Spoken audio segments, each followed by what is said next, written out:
Hi అండి. అందరికీ నమస్కారం. Welcome to my channel. ఈ వీడియోలో అంగన్వాడీ కేంద్రాలు ప్రభుత్వ పాఠశాలలకు అనుసంధానం అనేది అప్డేట్ రావడం జరిగింది. సో, దీనికి సంబంధించిన పూర్తి వివరాలు వీడియోలో తెలుసుకుందాము. వీడియో అయితే ఎండ్ వరకు చూసేయండి ఫ్రెండ్స్. అప్పుడే ఇన్ఫర్మేషన్ పూర్తిగా అర్థమవుతుంది. అలాగే వీడియో చూస్తున్న ప్రతి ఒక్కరు వీడియోకి లైక్ చేయండి ఫ్రెండ్స్. ఇక విషయానికి వచ్చినట్లయితే ముఖ్యంగా అంగన్వాడీ కేంద్రాలను పాఠశాలలకు అనుసంధానించడం గురించి చూసుకున్నట్లయితే రాష్ట్రంలోని అంగన్వాడీ కేంద్రాలు ప్రభుత్వ పాఠశాలలకు అనుసంధానించాలని అయితే మహిళా శిశు సంక్షేమ శాఖ కార్యదర్శి సూర్యకుమారి జిల్లా కలెక్టర్లకు సూచించారన్నమాట.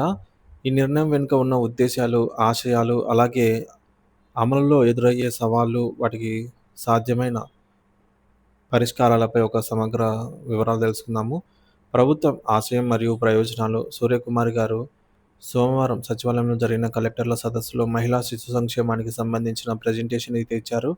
ఈ సందర్భంగా ఆమె మాట్లాడుతూ 6 ఏళ్లు దాటిన పిల్లలకు కూడా అంగన్వాడీ కేంద్రాల్లో ఉండిపోతున్నారని, వీరిని బడిలో చేర్చేందుకు కలెక్టర్లు దృష్టి సారించాలని అన్నారు. అంగన్వాడీలను మరింత పారదర్శకంగా, జవాబుదారీతనంగా నిర్వహించాలనేదే ప్రభుత్వం ఆశయమని ఆమె స్పష్టం చేశారు. పాఠశాలలకు అనుసంధానం చేయడం ద్వారా అంగన్వాడీ కేంద్రాలు మరింత క్రమబద్ధీకరించబడతాయి, పర్యవేక్షణ మెరుగుపడుతుంది మరియు పిల్లలకు ప్రాథమిక విద్యలో సులభంగా ప్రవేశం కల్పించబడుతుంది. ఇప్పటివరకు అంగన్వాడీలంటే కేవలం తల్లులు, బిడ్డలను మాత్రమే చూసుకుంటారని అనుకునేవారు. ఇప్పుడు తల్లులను కూడా భాగస్వాములుగా చేసుకున్నామని ఆమె తెలిపారు. బిడ్డ బాధ్యత తల్లితో పాటు తండ్రికి కూడా ఉంటుంది అని, దీనిపై తల్లిదండ్రులకు చైతన్యం కల్పిస్తామని ఆమె పేర్కొన్నారు. ఇది సమాజంలో లింగ సమానత్వం వైపు ఒక ముందడుగు మరియు పిల్లల సంపూర్ణ అభివృద్ధికి తల్లిదండ్రులిద్దరూ బాధ్యత వహించాలనే సందేశాన్ని ఇస్తుంది. ఇది మౌలిక సదుపాయాలు మరియు సంక్షేమం. అంగన్వాడీ కేంద్రాల్లో వికలాంగులైన పిల్లల కోసం లిఫ్ట్ లేక ఈ మేరకు ర్యాంపులు ఏర్పాట్లు చేసేందుకు నిధులు ఉన్నాయని సూర్యకుమారి గారు తెలియజేశారు. ఇది అందరికీ సమానమైన అవకాశాలు కల్పించడంలో ప్రభుత్వ నిబద్ధతను తెలియజేస్తుంది.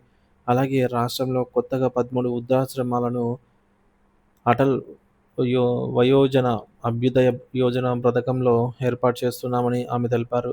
ఇది వృద్ధుల సంక్షేమంపై కూడా దృష్టి సారిస్తుందని అయితే సూచిస్తుంది. అంగన్వాడీ కేంద్రాల్లో 9,246 మరుగుదొడ్లు ఏర్పాటు చేయాలనేది లక్ష్యమని, ఇప్పటివరకు 6,662 పూర్తి చేసినట్టు వెల్లడించారు.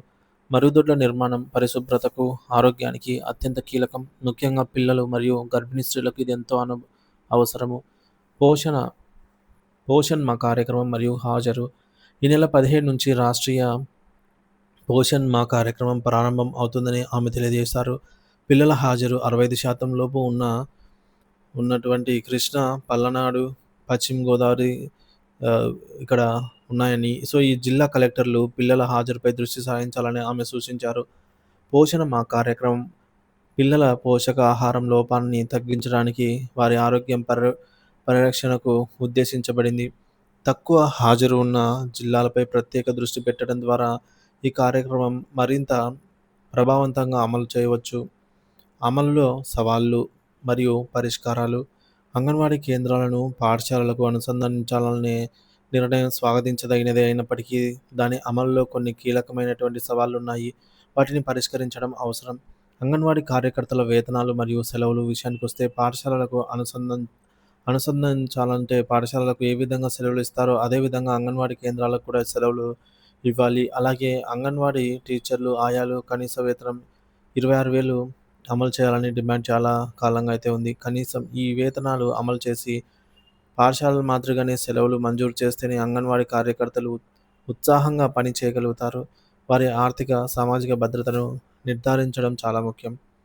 ఇక రెండవది ఆధునికీకరణ మరియు నిధులు. అంగన్వాడీ కేంద్రాలను ఆధునికీకరించి వాటిలో అవసరమైనటువంటి మౌలిక సదుపాయాలను కల్పించడానికి బడ్జెట్‌లో తగినన్ని నిధులు కేటాయించాలి. కేవలం అనుసంధానం చేస్తే సరిపోదు. వాటిని సమర్థవంతంగా నిర్వహించడానికి అవసరమైనటువంటి ఈ మేరకు వనరులు ఉండాలి. ఇక మూడోది ప్రీ స్కూల్ విద్యా నాణ్యత. పాఠశాలలకు అనుసంధానించినప్పటి